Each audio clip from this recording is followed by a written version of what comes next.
Does it switch a little bit for the presentation? So rather than at 10:35, rather than art symbol or treat or diagnose, we need to see. I'm like, there it is. You're right in the middle of the camera. Oh, are you live? Oh, okay. So you just switch me like some movie. Okay, thank you. First at 10:30. And we're just gonna go push it into the presentation. My bad. That's what I said. That's what I was trying to be. Good morning. Yeah, so we meet at 10:35. So yeah, if you hear something right, give them all right. Okay. Hopefully, I'm hoping the number changes. It's a whole different version.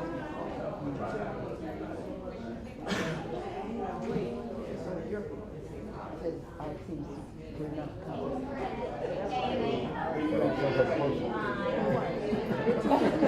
No, that's what I said. It's our fault. Yeah. My bad. Yeah. We'll do better next time. So we're gonna have Nika, Right. then after that we'll have Cassie. Yes. I'm doing this story. Yes. Oh, it's fine. Is there a Oh, okay. Okay, just one. I just didn't have Right, right. But then she might leave either way. So regardless, it works out. Okay. So why are you stressing? All right, thank you. So,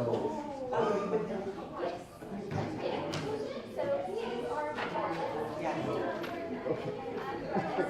Well, what we quoted on You said maybe like 25 minutes too. I'm sorry. I guess more people showed up. I wasn't prepared for anything. yeah, so I didn't tell you. Yeah, because it's probably like, if everybody showed up, it would have been 30 regional and 15, so probably more like 45. You're also in front. You're starting the show. Professor Nacho. That's my dad.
I do, it's on my screen, yeah. I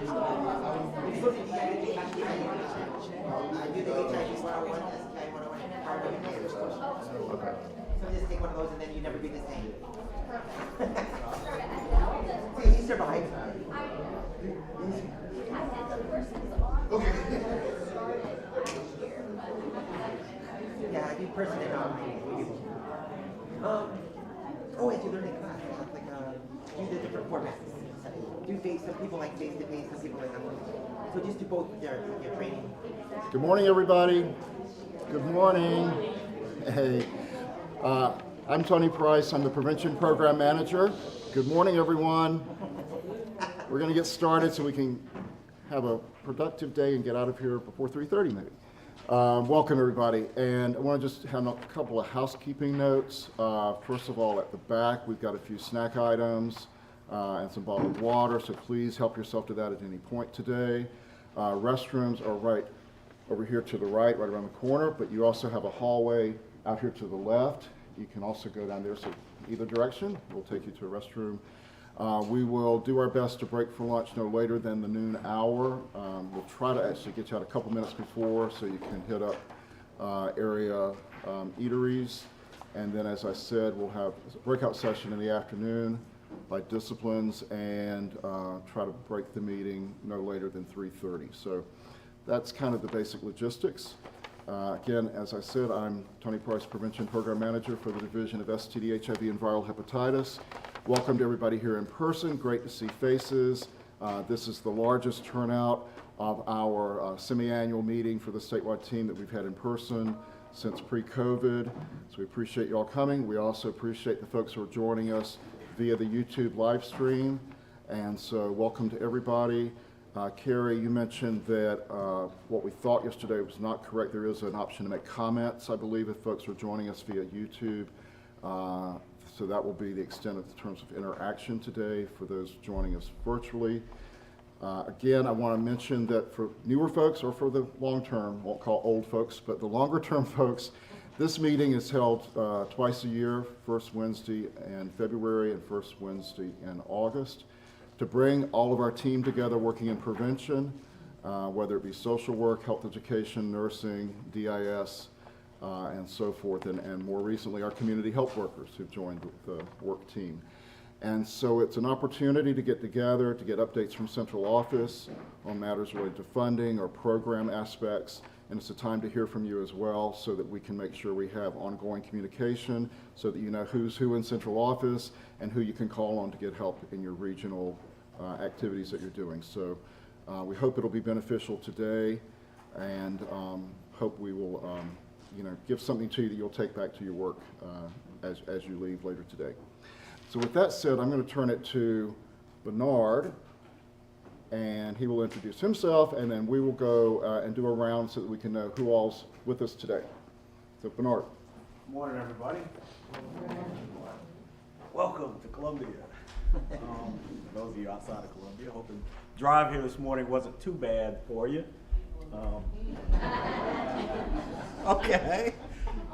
There's probably some construction going on out there. Construction's a good thing. It means that the roads will be easier to be traveled going forward, but the population will increase, so we'll be right back where we started from, a traffic jam, okay? My name is Bernard Gilliard. I am the Program Manager for Partner Services and Disease Intervention, headquartered here in Columbia. And I have been with the agency 34 plus years, all as a DIS. So we're gonna go to Tony, and then we'll go to round robin with the region, starting in the upstate. And if you would, look around your particular region, and we'll start with the top brass in the region and kind of come down. Okay, so the health directors go first, and then nursing directors or nursing people, and then program manager, DIS folk, social work, health educators, and then DIS team members and such. Or however you want to do it. Okay? Tony.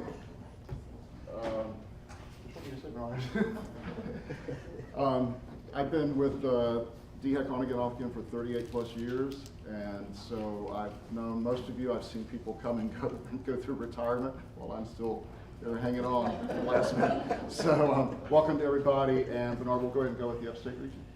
Upstate. Well, good morning. I'm not top brass, but my name is Candy Lines. I am the program manager for the DIS in the upstate region. And Yeah. too long, but 18 years. Okay. Always DIS. All right. She's top brass in the DIS world. Okay. She's the program consultant. Upstate. Who else we got? Rico Fletcher, I'm the CHW and Disease Intervention. Been here for almost a year. Okay. Still got the tag on. Okay. And then I'm Zoe Miller. I'm the STD HIV health educator for the upstate region. Been with the agency 4 years, in this role 1 year. Okay. All right. So if you would, just shoot your hand up so that folk across the room, the other side of the room, will know who you are, and then you might spin around so they see your face. Okay? If you're going to stay seated. Anybody else upstate? Okay, we'll drop down to the PD. What do we have from the PD area? Good morning. I'm Tina, social worker with STD HIV in the PD area, and I've been with the agency 19 years, but actually with the state 28 years. Okay. All right. So you're there. I'm Mary Golden, social worker PD. I've been with the state about 30-something years, and with PD 21. Okay. All right. Welcome. I'm Connie Cooper, Field Operation Manager for the PD Health District. Been with the agency for 32 years as a DIS. Okay. Good morning, my name is Yasmin. Today I'm on the DIS PD Region House in Florence, and I have been with the agency for 9 years. Okay. Good morning. I'm Yolanda Anderson, lead DIS to the PD Region House in Conway. Been with the agency 12 and with DIS 9. Okay. Welcome. Anybody else PD? Hello, everybody. My name is Robin Leggett. I'm your new community healthcare worker at the Florence Annex Building, and I've been here since March, here to help end the pandemic. Okay. All right. That's March 2023. Exactly. Oh, okay. All right. So you still got your tag on too. Yes, ma'am. I'm Ginger Gist. I'm also a social worker with Preventive Health. I've been with the agency for 5 years, and in Preventive Health now about 3 months. Okay. All right. So where were you previously in the agency? For DHEC, No, but before preventive health, for 3 months or before the 3 months. with TB, TV. okay. City Health Department. Okay. All right. Anybody else? PD? All right, we'll drop down to the Midlands. Hi everyone, my name is Marcus Lara. I'm currently the interim program manager for the DIS in the Midlands region. Okay. I've been with the agency for about 5 years now. All right. I'm Joshua West. I'm one of the DIS field agents, and I've been here for coming up on 3 years now. Okay. Joshua? Brenda Johnson, social worker with the Midlands Public Health Region. Been with the agency about 34 years now. Eddie Meyer, I've been with the agency about 24 years, and 18 as a liaison. Okay. All right. Midlands, anybody else? Okay. My name is Greg. I am the lead CHW supervisor for the Midlands. I'm with DHEC for 2 years and 10 months. Okay. And you're what with the Midlands? The lead CHW supervisor. Okay. All right. Midlands. Good morning, everyone. My name is Ingrid Lemos, and I'm a community health worker. Now we changed it to community engagement for the state in Midlands. I've been with the agency for 2 years and 10 months. 2 years, 10 months. Okay. All right. Midlands Health Region. Anybody else? Anybody else? All right. We'll drop down to the Low Country. Dr. Katie. I'm Katie Richardson. I'm the medical director for the Low Country region of DHEC, and I've been here 8 years. 8 years. All right. Low Country. Anybody else? That's it? Okay, back to central office, Columbia.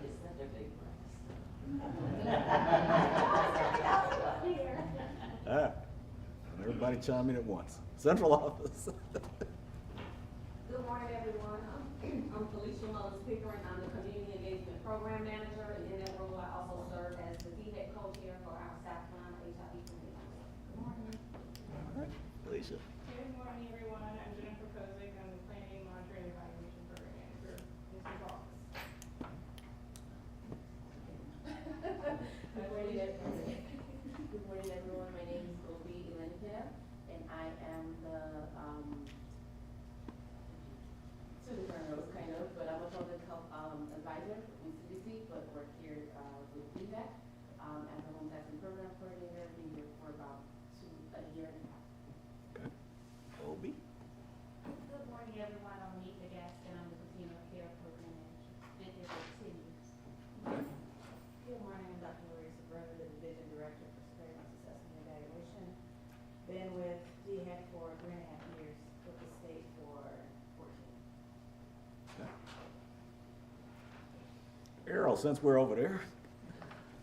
Morning, everyone. Errol O'Connor, epidemiologist. Been with the agency for 8 years. Okay. Good morning, my name is Dr. Andre Jennings. I've been with the agency for 1.5 years. I'm the PrEP program coordinator.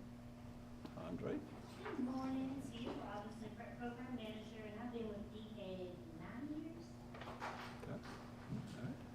Good morning, Ray Whitford, social work consultant. I've been with the agency for 2 years and 4 months. Okay. Counting every day of it there, huh? Marge? Good morning, everyone. My name is Marguerite Prezi, and I've been with the STD HIV Division and DHEC for at least 11 years now. All right. Darius? Good morning, everyone. My name is Darius Jones. I'm the HIV Counseling Testing and Program Coordinator, and I've been with DHEC for 2 years and some change now. Okay. All right. Thank you. Hi, Dr. Raji Giraborki. I'm a research and planning administrator, and I joined last month. Thanks. Last month. Okay. New tag on. Good morning. My name is William Tango. I'm a leading HIV epidemic prevention senior consultant. I've been with you for 2 years and some change. Okay. Good morning, everyone. My name is Roxy White. I am the program coordinator for dignity care in the Midlands Central Office, and I've been with agency for 5 years. Okay. Rosalind? Good morning, everyone. My name is Rosalind Perez. I have been with the agency for almost 17 years and in several offices as a consultant for the DIS program since 2021. Okay. Carrie? Good morning, everybody. My name is Carrie Shans, and I'm the CBTA TA coordinator out of Central Office, and I've been with the agency for a year. Alicia? Good morning, everyone. I'm Alicia Beelan, and I'm Disease Intervention Specialist, Central Office Pharmacy. Okay. And, okay, I'm sorry. Yeah. Save the best for last. No. Oh, yeah. Sorry if I sound like a frog, but I don't usually sound like a frog. Danielle, health educator, and Professor Nacho, my cat, 1 year here, and then 20 years from Department of Defense. So, love you guys. Okay, sorry. DOD. Dr. Till? Good morning, I'm Dr. Jessica Tillman. I'm the nurse consultant for the Division of ST, HIV, and viral hepatitis, and I've been in my position for 5 years. Okay. And does that round out central office? So we'll circle back around now to PD. I saw Brittany come in, and Brittany, what we're doing is saying our name, where we work, kind of how long we've been there in our role.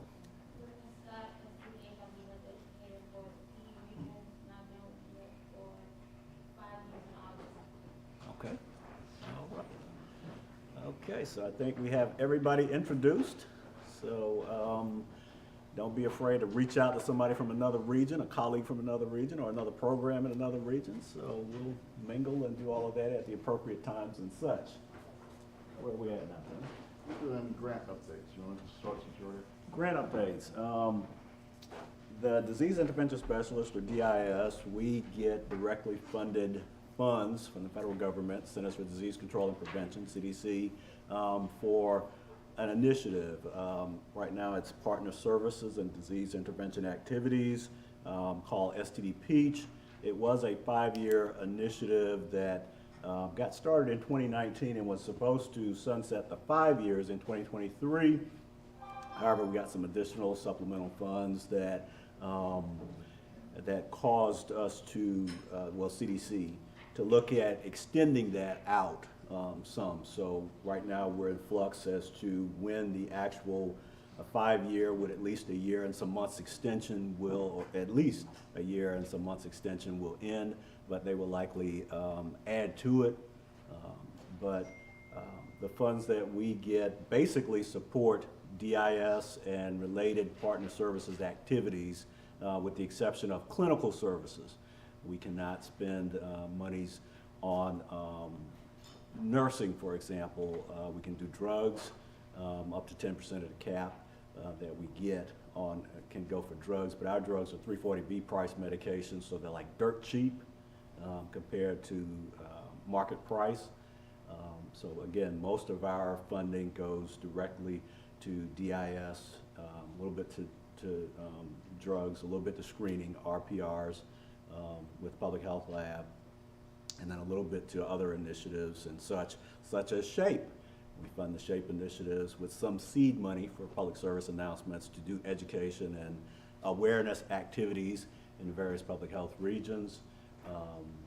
And we're taking on an unfunded initiative with the congenital syphilis review boards that we've kind of rolled out or tried to roll out in each region.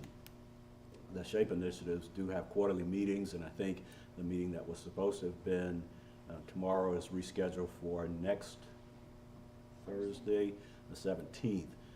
It is an interesting meeting, so if any of you are free or available, Ashley Green is the person that coordinates that, so reach out to one of us or Ashley if you need the Teams link for that. It's only an hour, 9 to 10. 10 to 11, yeah, and that was an hour, 10 to 11, because I got a meeting that starts at 11, so I'm usually late for that, but 10 to 11. We've tried to distribute the funds equitably across regions based on morbidity, but we don't really have a formula, so we go on historical data. But prevention has been grateful enough to support about half of the DIS staff, plus Ryan White folk do about 2 DIS. Currently, we're We're in transition for scaling up our DIS staff. We've had historically over the last couple of years prior to 2021, probably about 34, 35 DIS. We have exceeded that now by about 13 or so, so we're up to 47 plus field officers, and some of the management is included in that. Bernard, did you Yes. say that that grant was pretty steady through 2025 all the way? Yes, the 5-year block grant that CDC offers, we get a set amount based on, 50% based on morbidity, and it's a weighted morbidity. Gonorrhea cases for the jurisdiction, which is all of South Carolina, gets a certain point weight. Chlamydia gets a certain point weight that's a little bit less than gonorrhea, and then syphilis gets a point rating more than gonorrhea, so PNS syphilis. So that gives us half of our base funding for that, and then the other half is based on population in certain groups of the population to round out our funding. And it's a locked-in funding for 5 years, contingent upon the federal government giving CDC its annual allocation for that. So my grant position place that said they were done in 2024 has been extended, right? I just want to make sure you're talking about the exact same things. Some of that is still in flux, but it is extended. The end point is still to be determined as CDC is trying to identify funds and figure out some things and stuff like that. So we'll just have to say a question mark and to be continued as we learn more from the federal government about that. So that is where we are. We do annual reports and applications. The annual report we do is based on the previous 6 months of success or not of deliverables. We write grant objectives that we have to address or answer to as ultimately met or not met. But at the 6-month period, it is usually ongoing or met, depending on whether or not it's before or after June 30 that the deliverable was supposed to be delivered. If it's December, it's ongoing, and we could comment about likely to be met or not likely to be met if we can't tweak enough stuff in there to get it met. And then by the following year, we do a closeout in January that says ultimately whether everything was met or not met. So it's kind of important. And I've sent out to the DIS staff kind of what our grant deliverables, objectives, and activities are and such. So they are aware of that. Any questions about our grants funding and things related to DIS or partner services? All right, thank you. Okay, thanks, Bernard. So I'll start giving an update about the hepatitis grant because it's so tiny. There's very little to say about the hepatitis grant, except that most of you are aware, and for those that are not, that we were fortunate in around 2021, roughly, to apply for the opportunity to get funds for the first time for hepatitis surveillance. And so the current grant we have that's, like I said, very small, pays for portions of folks in our division to do coordination. Later on, I think you'll meet Katrina Davis, our federal hepatitis prevention coordinator, and Danielle, partly her work comes from the hepatitis grant. And then over in DADE, Division of Acute Disease Epidemiology, DADE has folks who for the first time are paid to help do case follow-up in certain types of hepatitis reports and cases that they work on, much in a DIS type of fashion. So that's really it for the hepatitis grant. We're just into year 2 to 3 of the grant, so it's ongoing for 5 years. For the HIV prevention, I would say that most everybody in this room, between Bernard's STD or the core comprehensive HIV prevention and surveillance grant, everybody probably has some bits and pieces of your work that's funded, whether it be salary, whether it be your travel, supplies, those sorts of things. More recently, we have the Ending the HIV Epidemic Prevention Grant. That is the sister grant to, over on the HRSA side, the Ryan White Care program also has an Ending the HIV Epidemic care and treatment grant. And so together we share, in some cases, folks like Data to Care staff are shared between the Ending the HIV Epidemic Prevention Grant and the Ryan White grant, likewise for EHE, Ending the HIV Epidemic. We are in the final year to move to a transition to a brand new multi-year grant that's supposed to start June of next year. It's unclear, much as Bernard said. They're telling us certain things about the future funding start date, but I think what we want to be clear today, Bernard and I want to be clear, is that there is future funding, conditioned, as Bernard said, upon Congress issuing those funds to the CDC.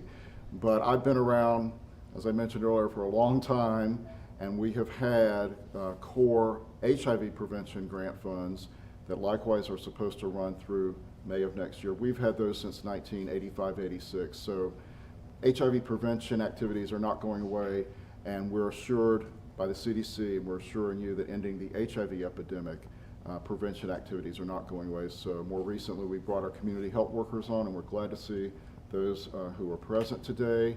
And we are committed to all of the efforts that you have out there for prevention, and we are just going to, be competing as strongly as possible for the future multi-year funds, and we want to assure you that we're going to do everything possible to get equal to or more funds, if it is all possible, from the feds to continue to support regional and statewide operations for prevention.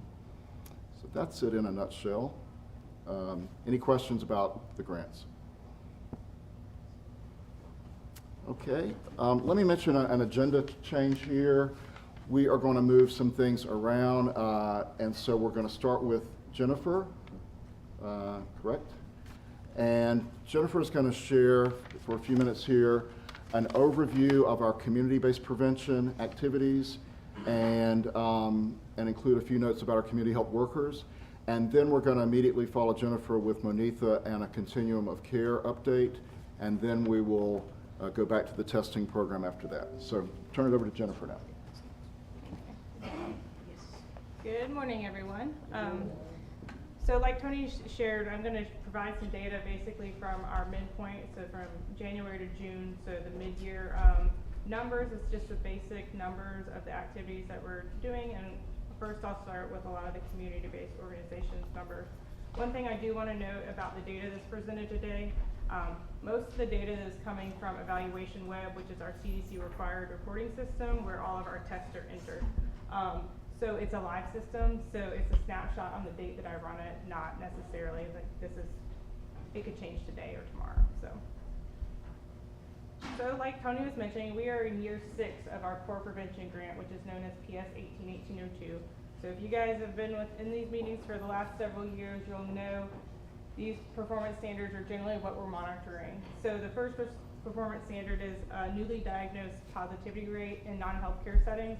And so when we reference that, we're talking about our funded community-based organizations. We have currently 9 that we're funding, 4 here in the Midlands, and 2 in the Low Country, 1 in the Upstate, and 2 in the PD. So this is where a lot of the data will be coming from today. The next performance standard is that 90% of persons who are tested for HIV receive their test results. Then 85% of newly diagnosed individuals are linked to medical care within 30 days. Also, 85% of persons who are newly diagnosed are interviewed by partner services. And then of that, 80% are interviewed by partner services within 30 days. So those are some of the data that I'll share.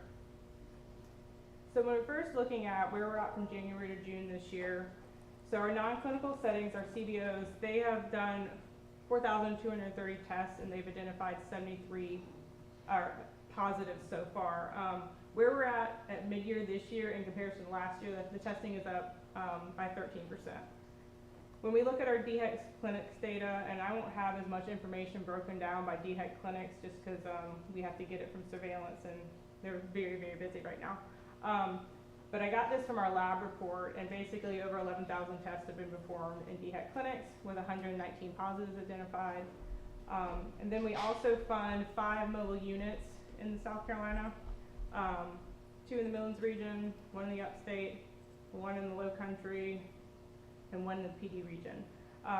So they've done over 1,500 tests and identified 8 positives. And one thing to mention about our mobile testing program, last year was our first year of implementation, and really there were some barriers in the beginning with getting it up and running for a lot of the agencies because COVID was still lingering from January around March last year. So they're actually at 40% more testing than they were last year at this time. But overall, over 16,000 tests have been performed and 200 positives have been identified so far this year. Okay, well, looking at the performance standard of a 1% newly diagnosed positivity rate, this is with our CBOs. So like I said, 4,230 tests have been performed. Of those, 73 positives have been identified, 37 were new positives.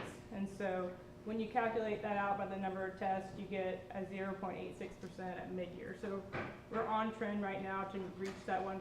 Usually we meet this deliverable or we come very, very close. Then this is an area that our agency has always done really well in, is ensuring that clients receive their test results back. As you can see through our core testing program and our mobile testing program, over 99%. So we far exceed that 90% expectation. And then when we're talking about our testing goal for our community-based organizations, each year in October they usually get a deliverable plan that outlines their number of tests that they're going to perform by priority population. And so this year's kind of number to be reached is 5,890 at mid-year. We've performed 72% of that goal with 4,230 tests. Generally, our CBOs far exceed the expectation of the number of tests that are performed in the community. So this is an area that I'm not too really worried about. So overall, we're at 72% of that deliverable. Oops, I went the wrong way, Carrie. One area, there's 2 areas that CDC really pesters us about and really stays on top of these deliverables, especially as those that are linked to medical care. This number should be 33 out of 37. So of the newly diagnosed individuals, 33 of the 37 have been linked to medical care, which is 89%. So we're actually at mid-year, we're far exceeding the 85%. We hope to continue to see this once, it will be an average over the year once we get like all of our DHEC clinic tests too and look at linkages that as well. So overall, the state, we get pretty close to reaching the 85%, but currently our CBOs are doing well with linkage.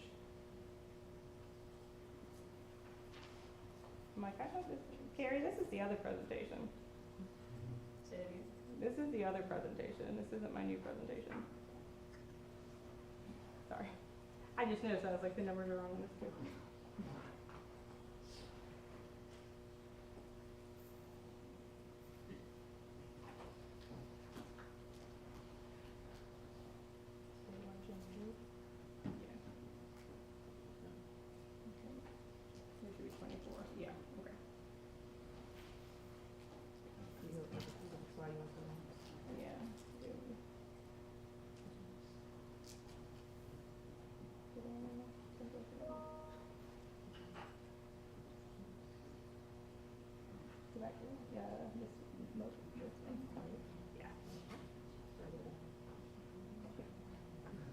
Sorry about that, guys. I have 2 different presentations based on last week and today. So the next performance measure that we look at is those that are interviewed for partner services within 30 days of their positive test result.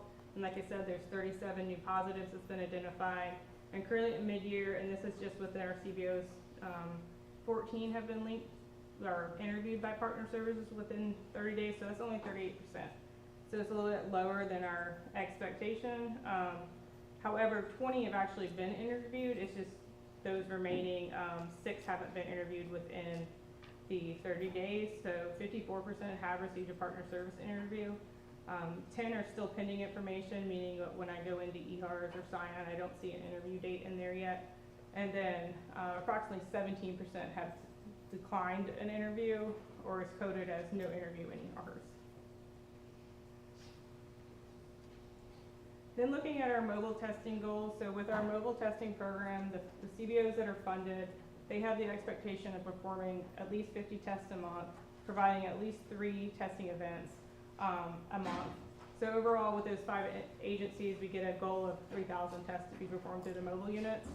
And at mid-year, we were at 1,556, so we're at 52% of our goal.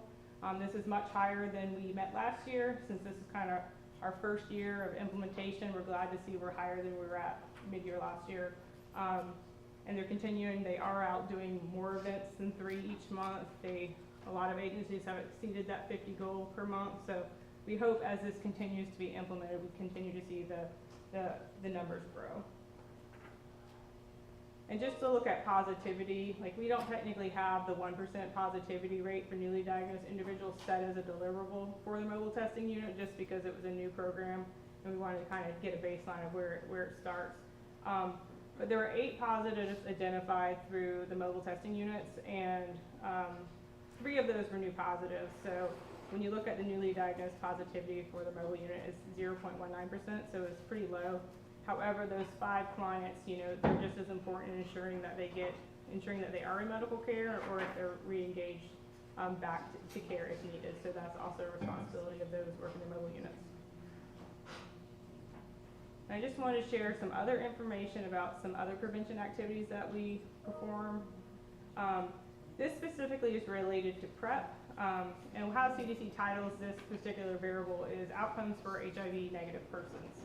And so based on our testing data performed in the community-based organizations, 4,157 tests were performed that had a negative result. Of those, 95% of the clients were screened for PrEP eligibility, and then actually 76% were actually eligible for PrEP, and then 25% were actually referred to a PrEP provider. That's lower than we had hoped. Tia will probably talk a little bit later about PrEP coverage, and it's higher than that. We're continuing to see this grow each year, but when we talk to our CBO specifically, they say they obviously are talking to clients about PrEP, but you can't force somebody to be on PrEP, so they're doing what they can to get them referred and linked if they're willing to do so. Then this is just something that I developed. Just each month our subrecipients basically submit a report to me, and it has like their PrEP caseload, kind of what's going on with their organization at the time. And so as a state, among all of our funded agencies, we were kind of looking up from January. We were having a stable but a little bit of an uptake through May, and then we dropped off a little bit in June. So we're hoping over time we continue to see these numbers grow to be larger in every aspect, and also get more clients on PrEP. Another activity that we're required to do for our grant is condom distribution. We have to report these numbers to CDC twice a year. So we obviously provide condoms to our community-based organizations. We also have a set of providers that include basically agencies like the Ryan Watt Wellness Center, Piedmont Care, HBCUs, some Deotis sites and things like that, and they report those numbers back to us. So those are also included. And then I recently got data from our community health workers. This is my first time being able to report data for them. But overall, you can see about 285,000 condoms have been distributed. This is much lower kind of than what it had been prior to COVID. And I think, people are doing it, but it might not be that the reporting is as consistent. I also don't have numbers for clinical sites who we have funded in the past. We don't have any funded this year. And one number that's not included is the DHEC clinics, which that is a big distributor of condoms as well. So, hopefully we'll see more condoms. I think last year it was around 650,000 that were distributed. And like I just said, this is the first time that we've had community health workers working with us, and we developed kind of a report for them to kind of provide some information back to us. And I just wanted to share a few slides based on the data that I've received so far. So we have specifically about client engagements, who are they coming in contact with in the community and having conversations with and things like that among our priority populations. So if you're not aware, our ending HIV priority populations really are HIV positive persons, African American men who have sex with men, African American or Black heterosexual males and females, white MSM, injection drug users, the Latinx population, transgender population, and for this we actually have some they weren't aware of their priority population, so we still wanted to include them.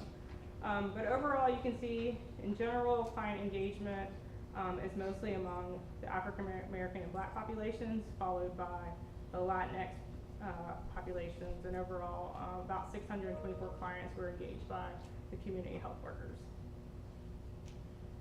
Then when we talk about client referrals, we specifically asked about, were they referred for testing or STD testing, HIV or STD testing, were they referred to PrEP? Somebody described family planning, so the family planning at DHEC, and then also linkage medical care for positive persons. As you can see, the PrEP is the orange, and most clients were actually referred to PrEP, with having 851 clients that were referred to PrEP. And then 439 clients were referred to STD testing, 65 were referred to family planning, and only 4 were referred to linkage to medical care. So overall, this gives us kind of a baseline. We've never had any information from the community health workers, but I think seeing these, whether they're active or passive referrals, seeing that there is a lot of work being done is very promising, and we are excited to see that. And this is just some of the types of events that the community health workers have participated in. So we have Pride events, we have college events, some Latinx specific events, some community-based partner events. So overall, our community health workers are out really kind of making new relationships and working with different partners, and we are happy to see that all this is going on. And so I just wanted to share some of the examples of successes that were shared by the community health workers. So I pulled this directly from the report. So some examples of event successes include large event with thousands of attendees. I was able to talk to a few people through the process of ordering at-home test kits. 2 people were signed up for a home test kit while at the table. HIV, STD, STI, PrEP information materials, condoms, and lubrication were provided, and you can see that they're just talking about the numbers distributed. Event was very successful. Interaction from nearly every individual in attendance. Was able to provide condoms and information to individuals, address their specific questions and concerns. 2 people needed additional STI information. Reaching out specifically to students, speaking openly about STDs and HIVs, and hearing honest feedback. So these are all things that we want to see. So there's that engagement that we're talking about. There's referrals that are happening. We love to see that people are signing up for the home test kits that we are offering for free. So just sharing information about the service that we provided is great. I also asked specifically about event challenges, and here are what some of the community health workers said. So participants were hesitant to have conversations about sexual health. Participants seemed hesitant to interact. Many believed we were there to provide vaccinations, which in fact, at that point they weren't interested. Agency canceled at the last minute. Attendance was only 10 people rather than the estimate of 40. People were embarrassed to pick up condoms. Did not make enough informational packets. I didn't anticipate the turnout. Cultural barriers, no knowledge, not trusting government agencies, language barriers, and lack of participation. So those are some of the things that we also hear from our community-based organizations as well. But it seems like that despite the challenges, that the community health workers still getting out and really getting into the communities is what we're hoping for. And we've talked about some ways to possibly, people were embarrassed to pick up condoms, and I think at one of the community health workers meetings, they talked about having a different package than the brown bag. And Ricardo actually shared what he used. So those are things that we potentially would get in the future to kind of help address some of these barriers. But that's all I have to present. Is there any questions about any of the data that I shared? All right, well, thank you guys. All right, great, thanks Jennifer. We're going to transition in just a moment to Monitha and the Continuum of Care program update. We have been joined this morning by Ali Masare, our division director. And Ali, if you would like to say a few words to folks here. Good morning. I want to apologize for being here late. This wasn't on my calendar at all. I don't know why. And I tried to join on YouTube. I could hear you guys, and no one could hear me. People in the office right now trying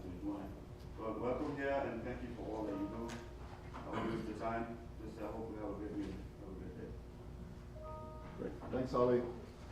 Anita will give us an update on the continuum of care. Just as a refresher from most folks here, you know that we frame a lot of our activities now around ending the HIV epidemic in the 4 pillars, which are diagnose, treat, prevent, and respond. Diagnose is the entry point through testing, and treat is the area that covers a whole lot of things that Monitha has a key role in from our prevention program, so I'll turn it over to her. Thank you, Tony. Good morning, everyone. I'll talk a little bit, we are out of order, so bear with us, but I'll talk a little bit about the treatment pillar on the prevention side of things. We also share the treatment pillar with the HRSA side of the house, so that's where a lot of our data to care activities come into play. We do follow the National HIV/AIDS strategy, the updated strategy. And so, of course, it's to prevent new infections, improve HIV-related health outcomes, reduce HIV-related disparities, achieve integrated coordinated efforts to address HIV. So just a little bit of a change based on the audience here. A lot of you are familiar with the work that we do around data to care activities. And so what Jennifer presented a short while ago on our community health workers, they will start to play an integral role alongside our data to care team. The data that she presented on the number of outreach activities they've been doing, the number of condoms that have been distributed, a lot of the other activities does not account for the great work that Monica Gutierrez has been doing, and she is one of our outreach Latinx individuals. So she works with the Data to Care program, but inclusive of that is going around the state working with the different Mexican consulates or the different consulates as a whole, because it's more than just a Mexican consulate, and that data hasn't been represented here. So at some point we'll have her to present to you all where she's been, how many people she's interacted with, how many condoms have been distributed from her side of the house, and the great work that she's been doing. But each of your regions have a data to care person. So in the upstate region, you have Gloria Estrada. She's been with us for about 5 years. And so she's working with all the individuals up there that are presumptively not in care. Gloria also works alongside Felicia, and Felicia will present that information later on during her community engagement portion, where she meets, has a monthly meeting with the Hispanic population and those who want to have outreach services or learn more information on how they can get this particular population involved in their organizations. And so you'll hear a little bit about her work there. In the Midlands region, we have Racia, which you all met a short while ago. Racia's been with us for 5 years. So I'm going to have Racia do this presentation from now on, along with some other things. We need to increase our duties here. And so Racia has been working diligently alongside me to ensure that those individuals, again, that has been lost to follow-up, if they're living in another state or jurisdiction, if we can't find them there, she does a lot of record searches for us and for the team.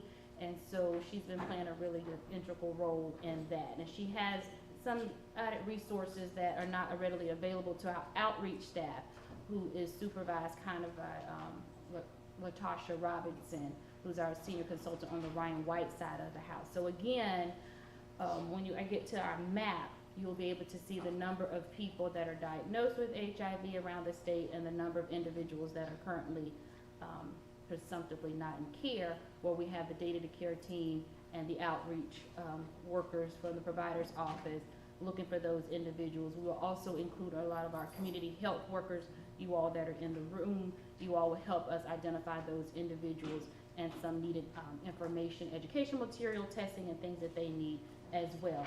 So again, here I'm going to focus on the linkage portion of this that we share with the HRSA side, data care outreach, our jail initiative for outreach services through the MAI funds, Minority AIDS Initiative funds that we have.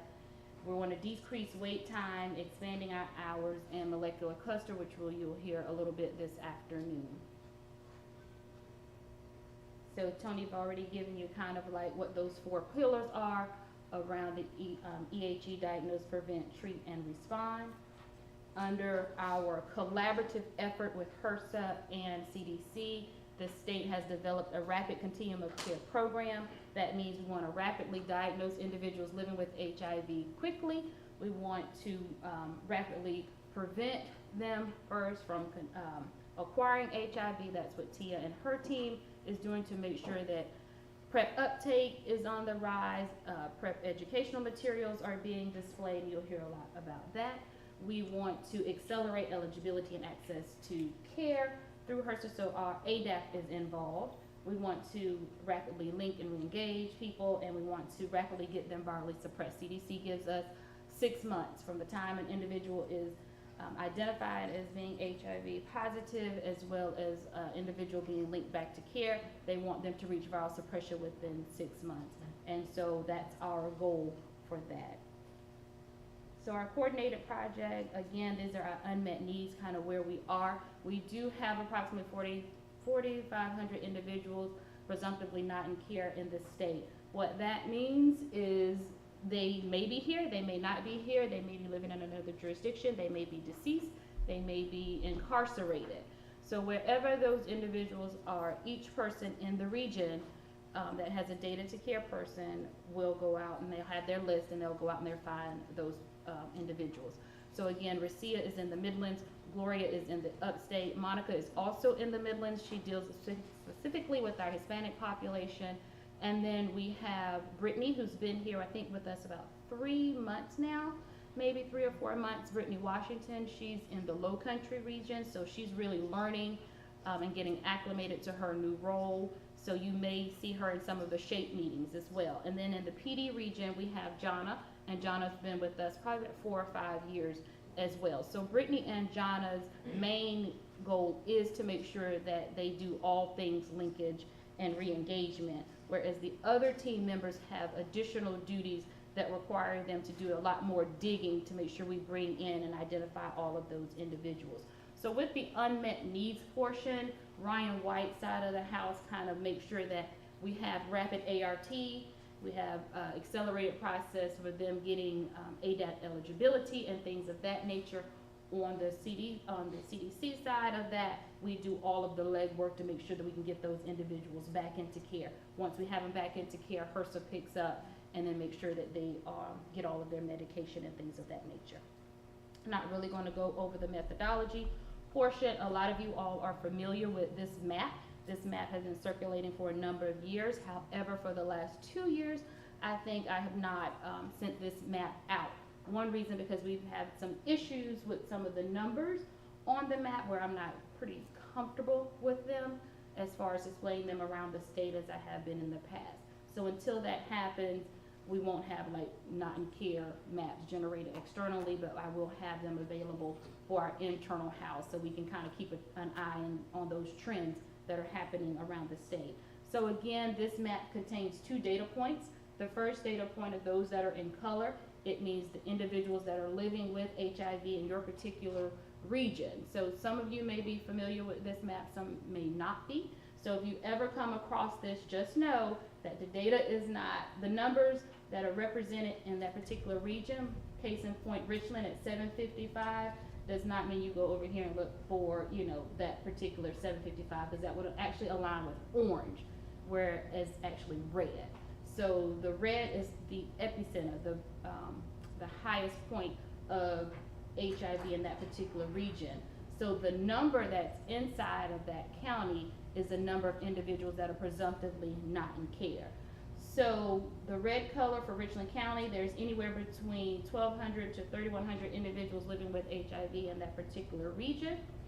County, in that county, 751 are presumptively not in care. So when that list is generated every 3 months, we try to identify those 751 individuals. When we started data to care process in about 2015, we had a little over 6,000 individuals. And so as you can see, as quickly as we identify those individuals, get them back into care, clean up the HIV surveillance data, we also have people that are falling out of care. So it's sort of a revolving cycle. At some point, in time, we have to stop that. It has to cut off where once we identify an individual that's been out of care, we get them into care and they stay in care. Once a person is newly diagnosed with HIV, they're rapidly linked to care through the wonderful work that the social workers do, and they stay in care. So our goal is to make sure that individuals living with HIV stay in care, but we do have a safety net for those that actually fall out of care due to certain barriers of life that we try to assist them with, okay? Does anyone have any questions? I know there's a lot of new faces in the room that I'm not familiar with, but there's also a lot of seasonal faces as well. So I want to make sure that everybody kind of understands the role of the treatment pillar and what we're doing. And if you want specifically to ask about your role, just let me know as well. Manisa? Yes, ma'am.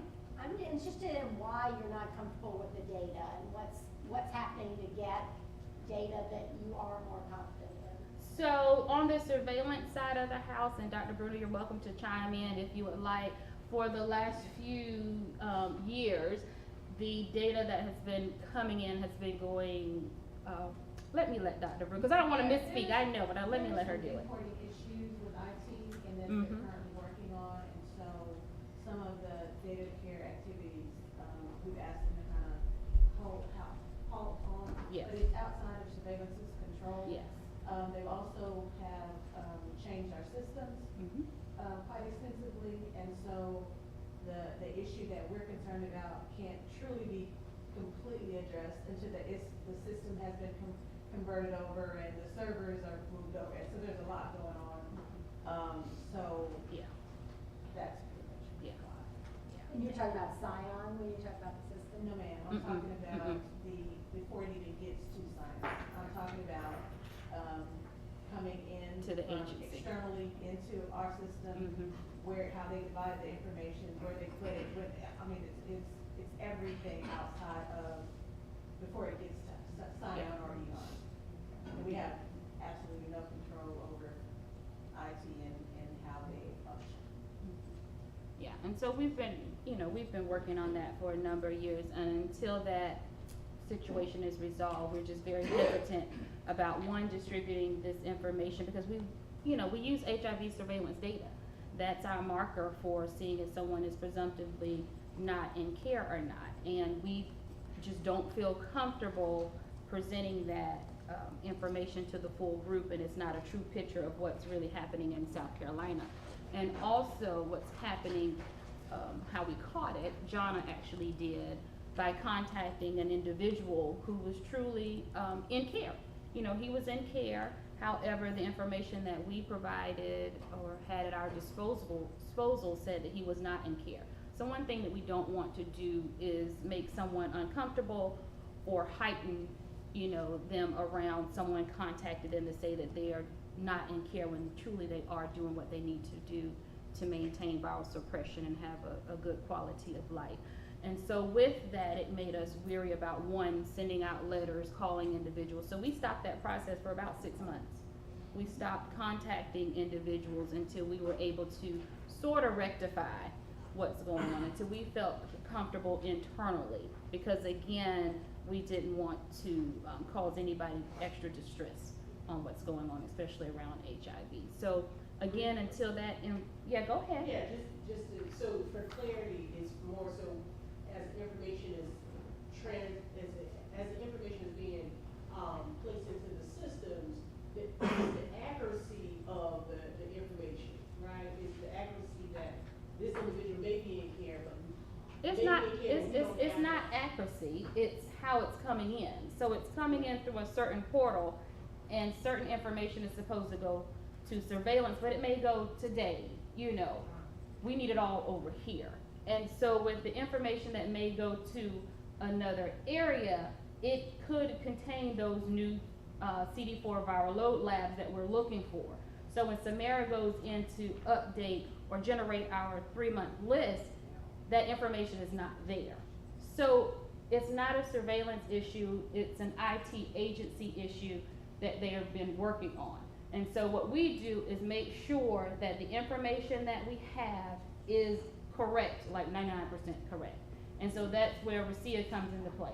and a lot of other resources that we have readily available to us that other entities do not have before we actually contact an individual. Does it work? It's working better than it has been in the past. And a lot of people are actually glad that we're contacting them because they use that as a way of talk about COVID or talk about something else, and to know that somebody is actually looking out for their good, you know, especially around HIV.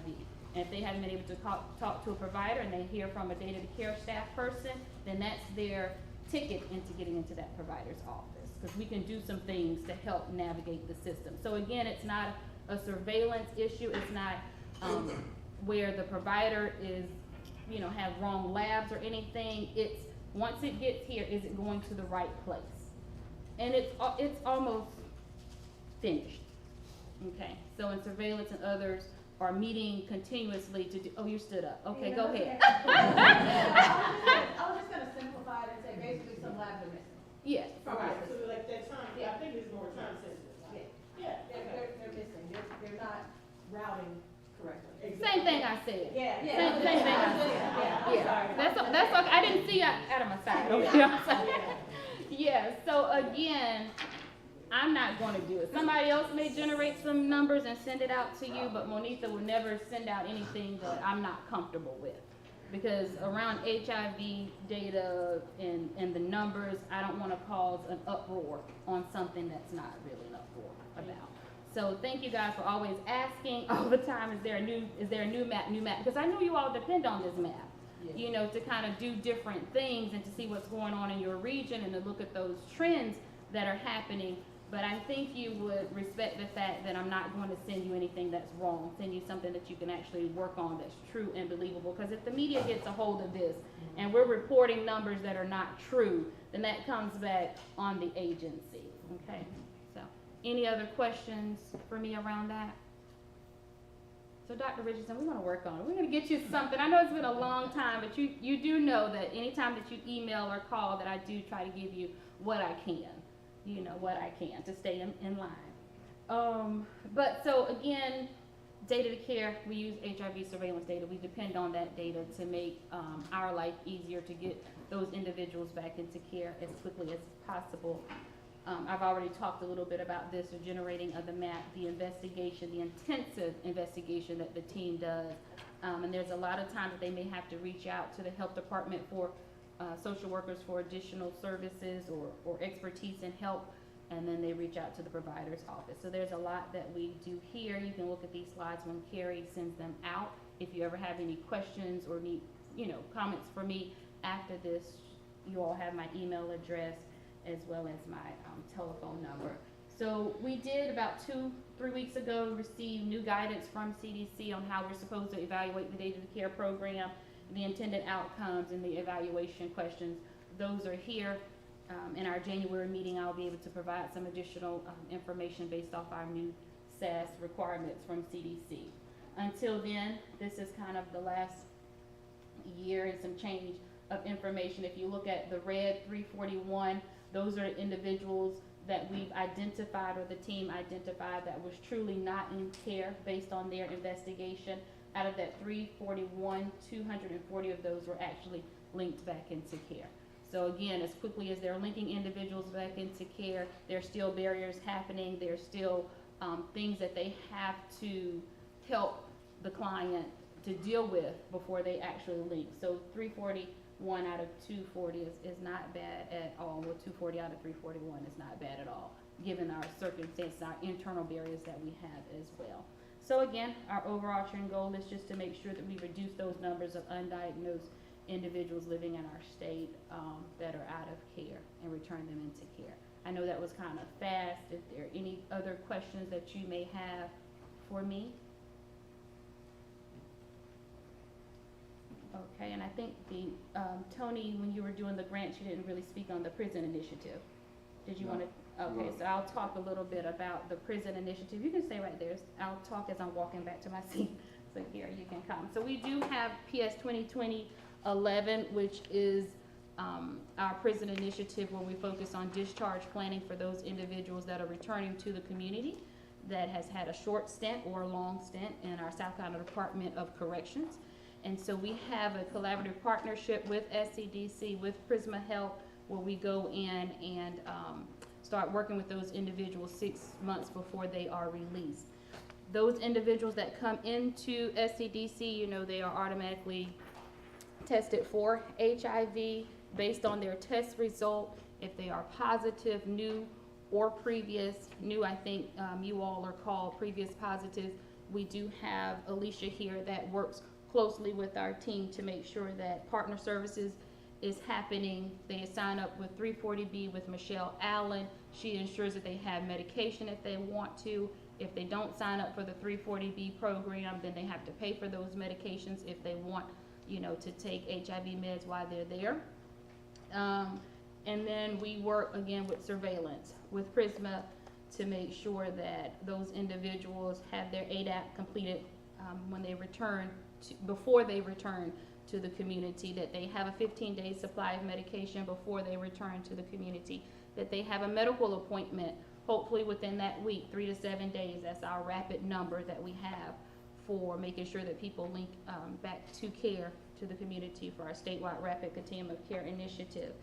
And after that, instead of just making sure they link and then stop, we actually follow them for 18 months to make sure that they don't have or encounter any barriers between the time that they were released from the prison system until 18 months after. During that time, I guess last month now, we've had Mark Sellers, who is the director of the Men's Reentry Initiative. He's been coming in and doing support groups for those individuals. So he's been identifying different barriers that they face, job, transportation, housing, just varied conversations around mental health and different things. U equals U, undetectable equals untransmittable sexually, things of that nature. So we're trying our best to make sure that we meet the clients where they are, that we try to limit any barriers that they may face. A lot of the information that we've been gathering through them has been received through our Prison Advisory Board. If you have, if you know someone who would like to be a part of the Prison Advisory Board, I know that Shauna has been an integral part in that since we've implemented. Please send them my way, as we cannot do this alone. We do want the community involved. We do want those with lived experiences involved. We do want those who have been previously incarcerated, whether it's been through SCDC or another state, to be involved. We will have our upcoming summit that will take place September 19th from 9 to 4:30 p.m. That summit will be based on Justice Involved Summit, modernizing our South Carolina HIV laws. So it's space limited.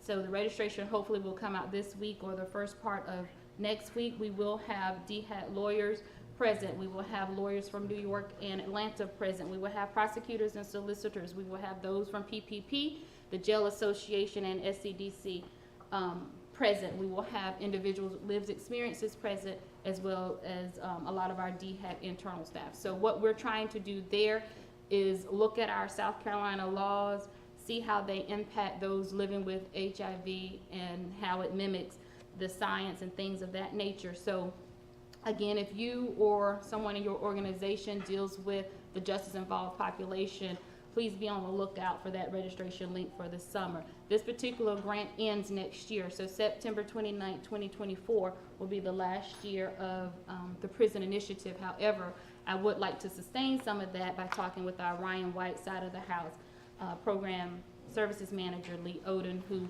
oversees the Minority AIDS Initiative, and would like to partner with me so we can sustain some of these activities. It might not be as data heavy, but actually working with those individuals to make sure that they have everything that they need as they return to care. Does anybody have anything, or community, for me as I leave? Okay, yes, Shauna, go ahead. And so, hello everyone, I was Lulu as well. I'm Shauna Hasty, preventative health social worker in the Low Country, SCP HIV, so get that out there. But I wanted to ask one question, because even though, you know, work really closely with everyone with the prison initiative, does this also include, so I know the prison, but those who are in the detention centers, does that include that population as well? The jail administrators will be there, but this particular grant does not include anything around the jail. However, we do have Cheryl Brown, who's with the Prisma Immunology Center, who works with the detention center as well as those with the prison. So she has that seamless transition to know if they're on medication there, they've been sentenced 90 days plus, now she'll meet them while they're at SCDC. But this is only for the prison. Hopefully we'll get some other funding that will have us to look at jails and making sure that those that are in the jail living with HIV get the medication that they need while they're there. They can, as long as they're not sentenced, still get their ADAP and they still have their medication there. But those that are transferring over to the prison system, we're able to follow them from the time they enter the detention, because you have to come to the detention center to get to the prison. Thank you. You're welcome. Any other questions? Okay, thank you guys. Great, thanks, Manitha. You're welcome. Next, we're going to have Cabray from our division who will provide an update on social work activities. Just as a reminder, particularly our social workers play such a valuable role, and Cabray is our consultant to our regional folks. The role they have in both linking folks who come through our system and test negative for HIV, opportunities for linkage into PrEP, and for those who test positive, rapid linkage into HIV treatment and care. So turn it over to Cabray. Good morning to everyone. First I want to say thank you for this opportunity, and also to the social workers. They are one of the most hardest working people, I think, everywhere. Working in our clinics and making sure that we link those clients that need services to care. So, here at DHEC, our responsibility is to plan and develop and to make sure that we administer social work services in the public health system. It's very important that we do what we need to do as far as getting our patients into services. We also work with their families, we work with individuals, we work with the community, and we try to make sure that we, as far as preventative health, administer assistance in HIV and AIDS. All right. We come from a status neutral approach. Social workers, we assist anybody who comes in regardless of their status, okay? We want to look at the whole person. A lot of our clients come in with other issues other than just their HIV status. So we want to make sure that we supply them with those particular services as well. Our preventative health social workers, Ms. Lenore Talley, who is our regional lead, is in the upstate. Ms. Kinsley, who's also in the upstate. Ms. Brenda Johnson, who is here. Ms. Brittany Desjardins, she is now our regional lead here in the Midlands area. Ms. Mary, Ms. Tina, and Ms. Ginger in the PD, and we also have Ms. Tamika Millette and Ms. Shauna Hasty in the Low Country. As you know, any of the epidemics is all we know and what we do to get to that, end the epidemics of HIV and AIDS. And so we want to make sure that as social workers, we are supporting retention and care and the importance of linking those individuals to medical care. Also making sure that we're educating our clients on what HIV is, also what PrEP is, and using the individual interventions that are used within the clinics to get them to be linked together. So social workers work in all of these particular things. These are all our roles that we take in. We're not just on prevention side, but we're also on Ryan White side. We do testing and linkage. We're everywhere. Okay? And so one thing, and I think that Tia's going to talk more about this, is we had some supplemental funding that was awarded to start a PrEP counseling center. And so we have a particular health department in the upstate region that we're going to pilot that counseling center. So any information about PrEP that a person needs or a provider needs, they'll be able to come and give those particular needs from the social worker. Opportunity to talk about risk reduction and also adherence coach. So that counseling center is going to be a very good advocate for that area in the upstate. How we get our referrals, we get them from hospital community-based organizations, from the departments, of course from our nurses and DIS. Social workers get all those referrals and we are able to assist our clients. Some of the regional updates that we have, Cerner has been one of our biggest challenges. Well, a good and bad, not good and bad thing, good and challenging thing, I would say. as it relates to making sure that we provide accurate electronic health records for our clients. For many years, as you know, in the clinics, that the health department has been doing paper charts. So now we are going to a more efficient system to help us with our electronic information, making sure that we are providing accurate services to the patient, and making sure that we are, being secure as it relates to the health information. And it has been kind of a challenge learning something different after so many years of doing the same thing over. But I think our social workers have been doing a very good job in learning that and working on it every day. I think they're getting better and better as it relates to that. All right. What's new? In the Low Country, there is a social work position that is a temporary grant that it has been awarded some funding for that particular grant. We did have Ms. Shauna and also Ms. Tamika present at our Pashwa conference. That is professional social workers in HIV/AIDS. Ms. Tamika also presented at our Lucia Mercer conference. The creation of our syphilis task force, that's with Dr. Richardson and some the social workers in that area and some of the other leads in that area as well. As I said before, Brittany Desjardins is named our new lead social worker in the Midlands.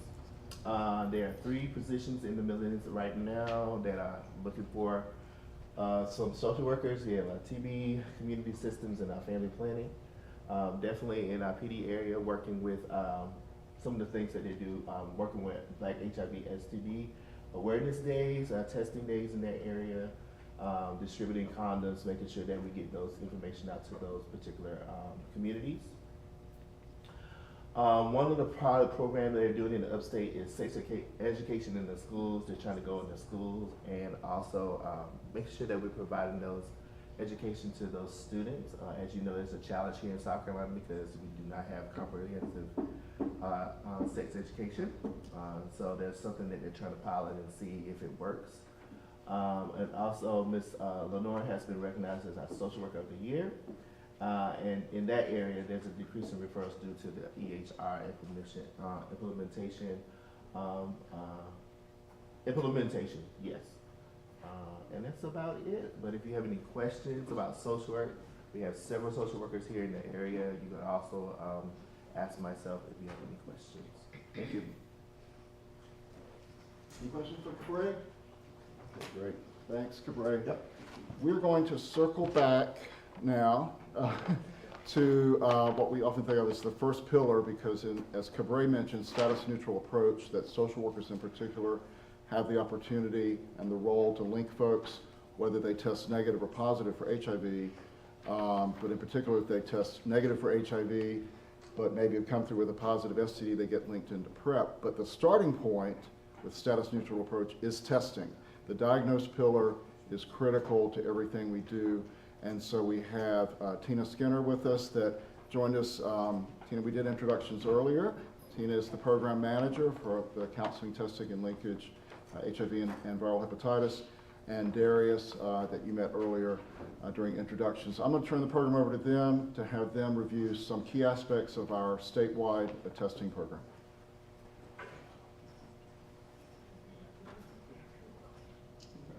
Good morning, everyone.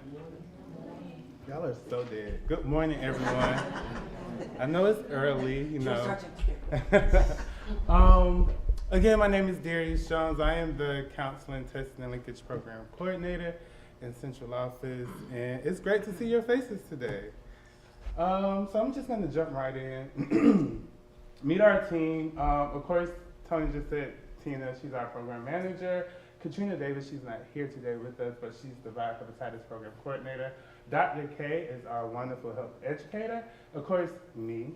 And then we have OB, our CDC's field assignee, and also our home testing program coordinator. We like to think of the testing program as a cross-functional program, meaning that it touches every base when it comes to linkage to care, PrEP, referrals, anything. It all, like Tony said, it goes through testing. So we love to say it's very cross-functional. We work across aisles, as they say in political talks. We work across aisles with everyone. So we are overseeing a couple activities. So for the first slide, we're going to talk about PS 2020-10 and a couple of the activities.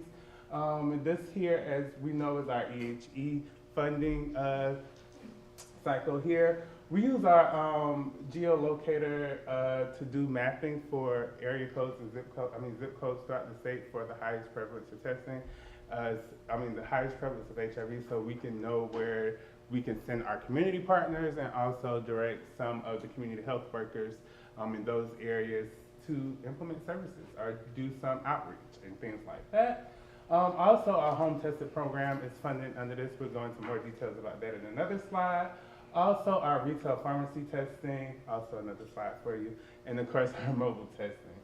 Jennifer did a great job with reporting some of these numbers that we are midpoint here earlier.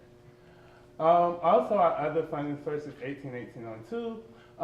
This is where we do basically the base testing across the state for our health departments and also our community-based organizations. And so also under Dr. Kay's and Kiri's leadership and coordination, we were able to increase our trainings for HIV 101, STD 101, viral hepatitis, and also rapid testing skills from 2020 all the way to 2023.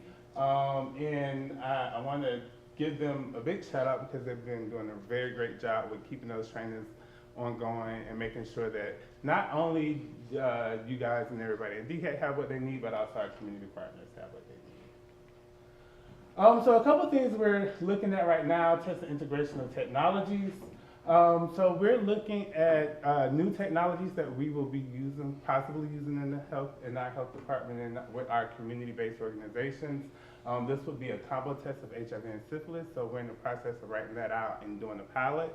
And then after that, we will come back and share with everyone the findings and if it works for South Carolina. We know that everything does not work for South Carolina, so we are hoping this is something that can work. And so in a couple weeks, probably a couple days at this point, we'll have some training around the technology, and then we'll be able to put together the manual based on South Carolina's laws and things like that. So also retail pharmacy testing. So back in June of 2022, Walgreens started testing in their locations. We have 10 locations across the state. All 10 locations across the state are affiliated with a community partner for linkage to care, referral follow-ups, and prep follow-ups and things like that. One thing that we all are telling them is that all of your tests can use a referral, regardless if it's reactive or non-reactive, making sure that they are having those prep conversations and making sure that they are getting the vital information to properly link them to care. We have approximately 114 pharmacists trained across the 10 locations. By 2024, we're looking to expand that to 20 locations across the state.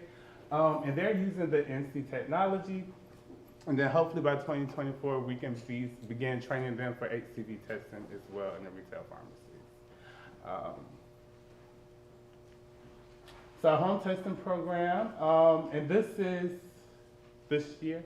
Okay, this is data from this year. So this year we distribute around 4,334 test kits, and then of that, 2,234 have came back and reported their results. So one of the things with this program, it is not required to report your results, but we're definitely encouraging everyone to report their results, right? So the thing it is, so the home testing program, these kits are used as a public health tool, not necessarily a diagnosis tool. So what the goal is to get them in the community, and individuals who will need them and see the benefit will use them and seek the care and the help that they need, right? And so when that happens, there's a whole follow-up process that we implement after that, whether when they contact us, whether it's just for PrEP, we have a process for that, or any other services, linkage to care services, or if they say we need some behavioral health services, we have a whole process of making sure that they get the things that they're requesting when they contact us and follow up. There is one clarification. Uh-huh. Oh, is it overall? That's Yeah. overall. Not Okay, since implementation. All right, I'm sorry. That's not this year, that's since implementation. My apologies. Thank you, Kobe. I will say of the 2,231 that self-reported, 1,934 were non-reactive, and 12 were preliminary positive who were properly linked and follow up with for confirmatory testing. And 285, they haven't taken the test or they had some type of valid result that they couldn't properly determine what the result were. So there was another follow-up step with us as well. So these are some, I like to call them hotspots for order. Of course, Greenville, we had 328 tests, Spartanburg 206, Richland County 576, Florence 188, and Charleston 267. And so the expansion of the home testing program, so we're looking at, we're currently right now reviewing different technologies and different ways to make sure that we include syphilis, gonorrhea, chlamydia, and trichomoniasis testing also within this program. And then we're currently looking at another testing kit called Track Yourself and see if that is one that we can properly implement because it has not just HIV, but all the other things that they can also test for at home as well. And then Tina's in the process of completing a cost-benefit analysis of this program and implementing this with this new technology. So as soon as we get that done, you know, there's a whole other process for that. And then if approved, we'll be able to roll that out for you all. Mobile testing, again, we have 5 mobile testing units that are funded, and at least one of them is located in all of our health regions. So services, of course, on those units range from HIV to STD testing, PrEP screening and referrals, and also behavioral health services. We have one unit that specializes with our injection drug use community. And they do a very great job of reaching that population, and not just doing HIV testing, but HCV testing and linking them to the proper care that they need. If it's housing or a recovery contact, they definitely have a great job of linking them to care. Jail testing. So we have a team in the upstate that are providing testing in the majority of the jails and not the prisons or penitentiaries like Monica was talking about earlier, but just the jails. Yeah. And so we're in the process of trying to pilot that in all the other regions. And then so Tina's working with that upstate team to do presentations to all other teams across the state and other regions to make sure if it's possible in that region and make sure that it does mimic what it's doing in the upstate because they're very successful with their activities in the jails. And I believe they're testing in all except one in the upstate, I believe, two in the upstate. So that's definitely an avenue that we're looking at and wanting to get off the ground. So look out for some information about that as well. And then also we have a number of community partners that are also testing in our jails. So even if we're not able to get a DHEC team to properly do those testings, we do know we have a reliable backup of our community partners who have another history of also testing in jails, especially Richland County and other counties. And so this is some of the data from the upstate detention center data. So of HIV, from September 2022 to April 2023, there were 2 positives, right? There were 9 positives for gonorrhea. There were 83 positives for syphilis, 17 positives for chlamydia, 34 trichomoniasis, and 29 for hep C. So this here screams at you the importance of testing in those jails and making sure that those individuals are getting what they need, especially if we look here for syphilis. I don't know if y'all have seen a couple of the reports, but there's a shortage across the nation in the medication to treat syphilis. So we want to make sure that we're being very proactive around testing those individuals in our state. So a little bit about hepatitis. Hepatitis. program. I'm sorry. So that includes the testing program, the biohepatitis plan, and the biohepatitis work group pillars.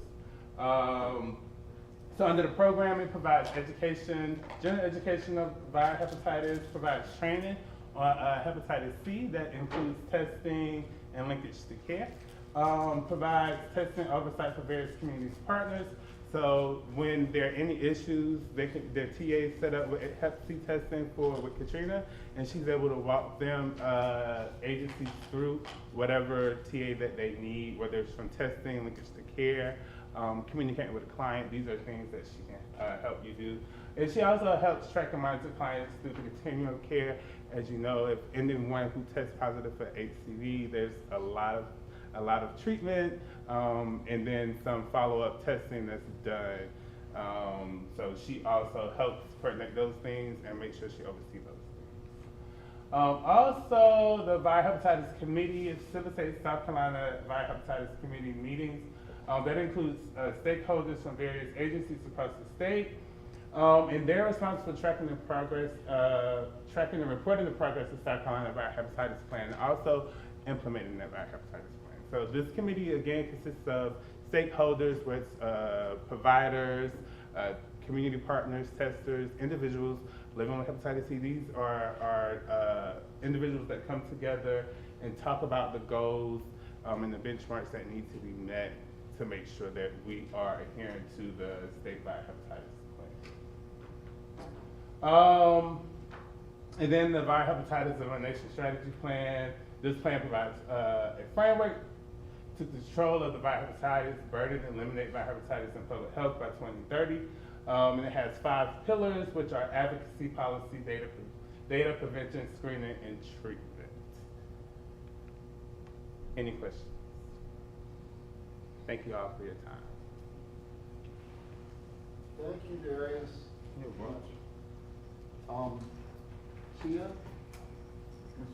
Yeah, I think we can probably still move ahead with the prevent pillar. Just to mention, the prevent pillar, per the Ending the HIV Epidemic framework, covers some very specific things. We know that prevention is kind of a broad scope, but under EHE, it's really about PrEP, ramping up, scaling up, enhancing, expanding PrEP. And that's what Tia and Andre are here to talk about today. The other piece of the prevent pillar is really about syringe service programs, including harm reduction activities with persons who inject drugs. And we are starting to move forward with some of those types of activities in the state, in particular in the upstate, and the activities, as Darius mentioned, with Aid Upstate working with an outreach van. So we're pleased with that activity. But for now, we're going to turn it to Tia and Andre to let you know everything that's been going on recently with PrEP. Hello again. Good morning. So PrEP Services just wanted to share some data. Jennifer touched on this from our sub-recipients and how their PrEP data looks. But this is the CDC data, and this is South Carolina PrEP data overall. So, and you can see this increase over the last 5 years. So in 2017, it was about 7% coverage. So those individuals receiving a PrEP prescription, and in 2021 it was 28.5%. And 2022 data, we see that our PrEP coverage is at 35%. And I did pull this from CARES, and this is our PrEP referral data. And so in the low country, there were 6 referrals, and if you're looking at this is from January to July, so this is not the entire year. So in the low country, there were 6 referrals, the Midlands 7, the PD 1, but again, the PD's transitioned to the EHR at the start of the year, well, February, March, so that data is limited, and so we're working on a report so we're able to pull that from the EHR. The upstate had 10 referrals, so total this year so far we've had 24 referrals documented in CARES. And as far as DIS, the DIS, when individuals come in and who are positive for syphilis, or if someone's come in contact with someone with HIV, they're to do a PrEP assessment. And so with the PrEP assessments, there was 200 completed, 173 answered yes, meaning that they are aware of PrEP, they know what PrEP is. 14 people said no, they don't know what PrEP is. And of those clients, 100 29 clients did receive prep resources and 38 didn't. And then there was the missing information, as you can see, for both of those. And just kind of looking at the risk by sexual behavior, and as you can see, those who are present to the clinic with an STD or inconsistent condom use account for most of the clients receiving information about PrEP, followed by those individuals, men who have sex with men. We're still continuing our partnership with MUSC to provide PrEP in the Low Country. That funding is due to end at the end of September. We do have plans to continue that for our uninsured, and those who have insurance, they can continue, but they will be billed for their labs and the medical visit. So clients come to the health department for their labs, and their medical visit is done via telemedicine. And this is at no cost during the first 12 months. And again, we're gonna continue the partnership, and so the uninsured clients, we're using a free clinic, MUSC Cares Clinic, which is ran by the medical students, and so they'll still be able to receive the medical visit via telemedicine at no cost. The labs, they can still come into a Low Country region to receive their labs at no cost. But like I said, the insured clients will have to be billed through MUSC Family Medicine. So after the 12 months, they're either transitioned to getting billed and charged for the PrEP visits, or they'll either go to the Cares Clinic if they do not have insurance.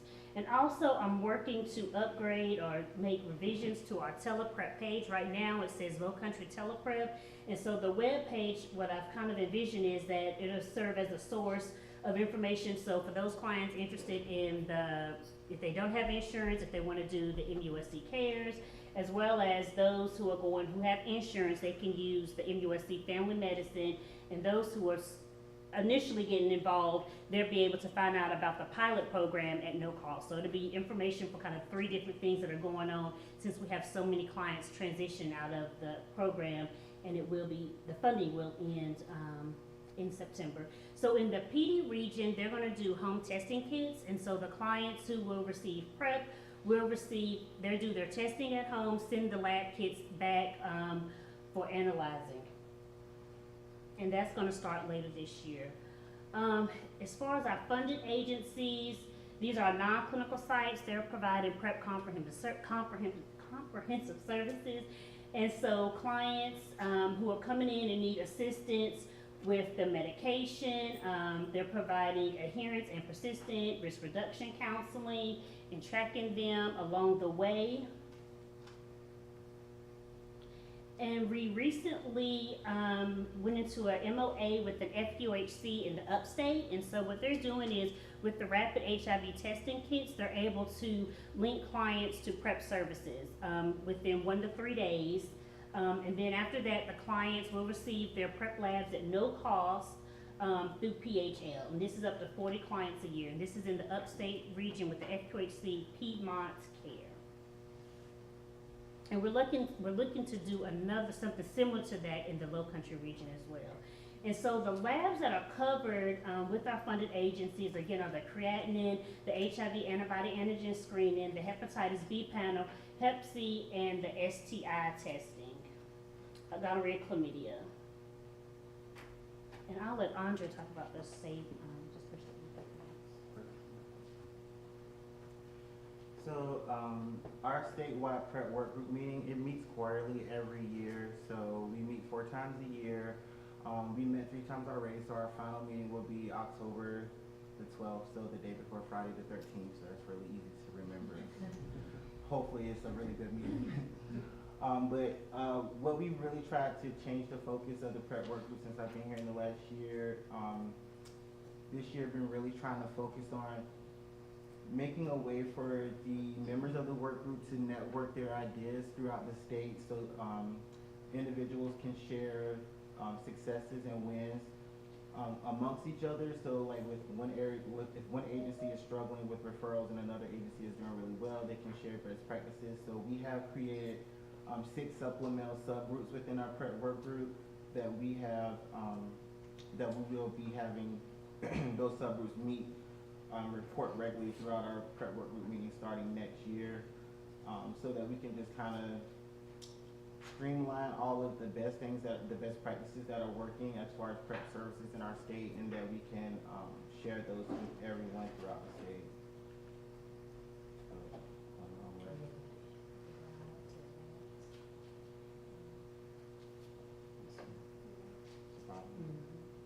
Okay, there we go. So far we've been marketing our prep material through cable television, radio advertising. KFF has been doing a really good job of doing our digital marketing through Grindr, the Google Display Network, Facebook and Instagram, YouTube and Twitter. As far as outdoor advertising, we have transit. So if you guys driving around for lunch today, you might see some of the buses still have our HIV prevention marketing on there, and then we also do billboards throughout all of the regions. Our marketing usually starts in the middle of August for Prep Week, and it lasts throughout the whole month of September. This is what some of our marketing looks like. So in the upper left-hand corner, you'll see that's the comment. So that's one of the buses in Columbia. That's our Prep Prevents HIV campaign. That's how our billboards look, in the different ads that you see on the right side are like the ads that pop up during our Google displays and all of our digital marketing. So next we're going to talk about some things that we have coming up in the horizon. So like Cabray mentioned, we are going to start doing prep in the health departments, and so we are working with one health department in the upstate to roll out this plan.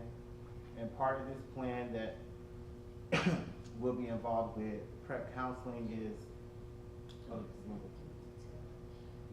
so we're working with the AETC to develop a academic detailing program, and so we work with providers across the state to provide them information about hepatitis C screening, HIV screening, MPEP prep, prenatal testing, STDs, and syphilis, and screening and treatment. And so we're sharing with them one-on-one best practices and how they can implement this screening and make sure they're up to date on treatment of STIs and syphilis. And so hopefully we're gonna pilot that with Hep C,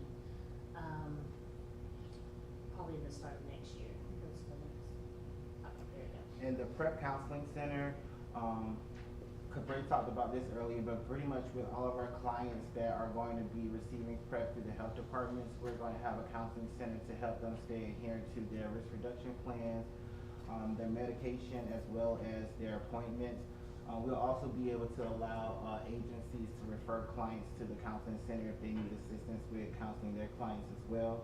But the purpose of this virtual center, there'll be a website where our clients will be able to access, and it's pretty much just to make sure that they're receiving all of the proper counseling services that they need while they're on prep, making sure we're answering any questions that they're having, updating their risk reduction plan as they come in for their follow-up appointments, and making sure that we're continually to provide them with updated education material about STIs, as well as improvements in prep in case a client is on oral prep and they're thinking about switching over to the injectable prep. We'll have all of that information available for them in a virtual place. And we'll also offer some in-person counseling as well as the counseling center begins to expand throughout the state. So another crucial part of the Training Navigation Center is that as the prep navigator, I do lead 4 Prep 101s and 4 Prep Navigation courses throughout the year, so I'll be able to implement that training into the Prep Navigation Center as well. And it pretty much will help other Prep navigators, show them how to assist clients with care coordination, being able to link clients with proper insurance to cover prep medications and things of that nature. So some upcoming prep events that we have, of course, we have our annual Prep Awareness Week. It's the last week of September, September 25th through the 29th. This is our 4th annual Prep Week, so this is our 4th time doing it this year.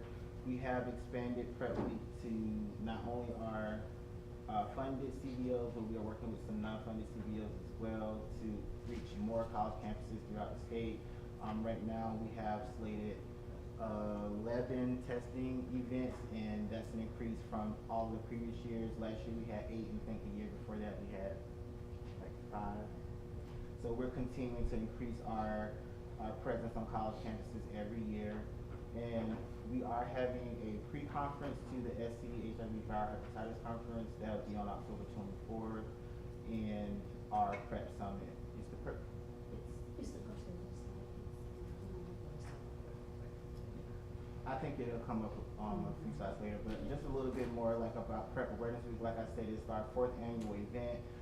We do offer free HIV and some STI testing depending on which event you go to at college campuses throughout the state. We're focusing on individuals aged 17 to 24 because they're one of the risk categories that have the most new HIV infections.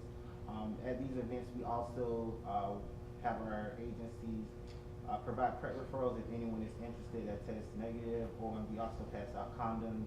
And we also work with Gilead and with some of our organizations to provide food to some of the clients, but we also give them PrEP swag, which is like different promotional items that they can use in their everyday life that are applicable to students, like pens, notebooks, book bags, condom carriers, lip balm, hand sanitizer, things of that nature. And for the providers during PrEP week, we are going to be offering with the AETC free continuing education credits for the webinars that we're hosting every day that week. So Monday through Friday, we'll be hosting a webinars from 12 to 1 to talk about different topics related to PrEP. Last year, some of our presentations included sexual health, injectable PrEP. This year some of our topics are going to include PrEP, sexual health, injectable PrEP, PrEP in the ER, and then we're going to do an MPOX update, and Dr. Torrey is also going to talk about how you can link MPOX and PrEP referrals together as well. And again, these are some of the colleges that we've already confirmed some of our events. So we'll be at the University of South Carolina again this year. We'll be at Denmark Tech and Voorhees, Francis Marion, Coastal Carolina, Benedict, Allen, and most recently we just had some more colleges added to that. So we also will be at Morris College, Spartanburg Methodist, the College of Charleston, and Claflin University as well. So we're still waiting. So we're trying to get school at South Carolina State right now. It's just really hard trying to build a relationship with them. There's been a lot of staff changes at South Carolina State in their nursing department, and then also the CBO that usually works with them. There's been a lot of staff changes with them as well. So this is the information about the pre-conference. And so this, the pre-conference will actually have 2 tracks, the women track and the PrEP track. And so with the PrEP track, there is a cost. It is $60. CEUs will be provided, and the topics discussed will be sexual health, women in PrEP, injectable PrEP, and then we'll do a session on PrEP challenges and management. And that will take place at the Convention Center from 9 to 3:30 on October the 24th. And that is all that we have. Are there any questions? All right, thank you for your time. Thank you to you. Thank you, Andre. So many questions.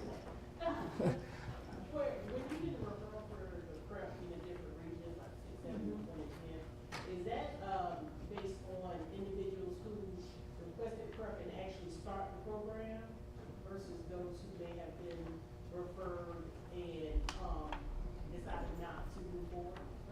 So that information is just all the referrals that are coming in, but it's linked to the 3212. So if a nurse initiated the referral and they document on the 3212, that information is put into CARES. So if a referral was from like DIS or social work or vice versa, or somewhere outside of nursing reporting, that's why it's not captured. So that's probably a reason why the numbers are a little low, because I'm pretty sure there's more referrals than that taking place. But this is only the information that is in CARES. Any other questions? All right, Very good. Okay, thank you all. So, much to your good pleasure, I think you know we're not trying to squeeze in the other topics here before lunchtime. We're going to move those to the afternoon. We're going to go ahead and take a lunch break. If anyone has any questions about, if you're not familiar with the area, You're within 5 to 7 minutes of a number of restaurants, fast food, takeout, or sit down, whatever your choice is. So certainly see any of the central office staff here if you're not sure about where to head out to eat. We will come back and we will immediately go to the topics we've not covered at this point. We'll go to community engagement and marketing right after lunch, and then we'll take the agenda up from there for the rest of the afternoon, and we'll look at kind of what we're going to do in terms of being able to have some dedicated time for discipline areas to work together and at least some brief breakout activity. So we'll head up to lunch now, and we will look to see everyone back here just a little bit early, if at all possible, about 5 minutes till 1.